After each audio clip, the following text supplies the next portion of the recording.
Act on Alzheimer's really does come together at the community level, where we seek to galvanize and support communities across Minnesota in setting and implementing goals that foster supportive environments for persons with Alzheimer's disease and their caregivers. Dementia-friendly communities are inherently age-friendly communities, and age-friendly communities lead to communities that support people of all abilities across the lifespan. We know that when stakeholders from many walks of life work together to create and sustain change, then their communities are best positioned to address any issue they might face: Alzheimer's disease, poverty, whatever the issue might be. ACT provides communities with a research-based community toolkit that guides people and organizations to meaningful change that ultimately strengthens the fabric of community for all generations. The toolkit facilitates assessment, goal setting, and support for community action teams, which are the heart and soul of this work. They motivate community members to step up to create change locally. We currently have 7 communities implementing the toolkit. ACT provides seed funding to communities as well as technical assistance offered through the statewide network of area agencies on aging and the Alzheimer's Association regional offices. We plan to fund at least 20 additional communities yet this year, including geographic, affinity, and cultural communities. We are able to do this work through the funding of over $1 million in grants from BlueCross, Minnesota, the Medica Foundation, and the Greater Twin Cities United Way. I'm Dawn Simonson, Chair of the Changing Communities Committee and Executive Director of the Metro Area Agency on Aging. And I'm Sue Spalding, CEO of the Alzheimer's Association, and I work with Dawn. I'm Patsy Riley from BlueCross and BlueShield of Minnesota. Community is defined in many ways.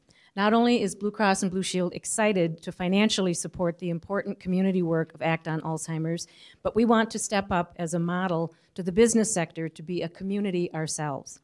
BlueCross and BlueShield is committed to being the first designated dementia-friendly workplace in Minnesota and is actively working towards that as an organization. Hi, I'm Jules Benson from Forest Lake, Minnesota. We're one of the pilot projects. It's very hard to pick just one positive impact that the toolkit has had in our community. But at this point in our process, I would say the best thing so far has been many residents coming together and spreading the word about Alzheimer's, increasing awareness, which in the end will result in a better day-to-day life, higher quality of life, and for the Alzheimer's residents and their caregivers. I am here as the chair of the St. Louis Park Community Task Force, and the most important thing about ACT on Alzheimer's, I think, for us is that it has just helped to capture our imaginations about the community as a caregiver. It's a difficult concept to think about, but we want our community to be a caregiver so that when families do have a diagnosis that we can walk with them, as the layman said, on that day and through all the days that follow so fast after that. Thank you. I'm Annette Sandler, and I represent the Twin Cities Jewish Alzheimer's Task Force. And the impact that our project has been making in our community is that we've started this work about 2.5 years ago in the development of the tools, and there have been many projects that have organically sprung up within the community that synagogues or the Jewish Community Center have taken on by themselves, not even part of the task force, just because of the survey process in when we were working on the survey, the other part of the toolkit. One of the communities we are reaching into is the African American community, which is disproportionately impacted by Alzheimer's disease. African Americans are twice as likely as white people to have Alzheimer's disease. I'm Vanne Hayes.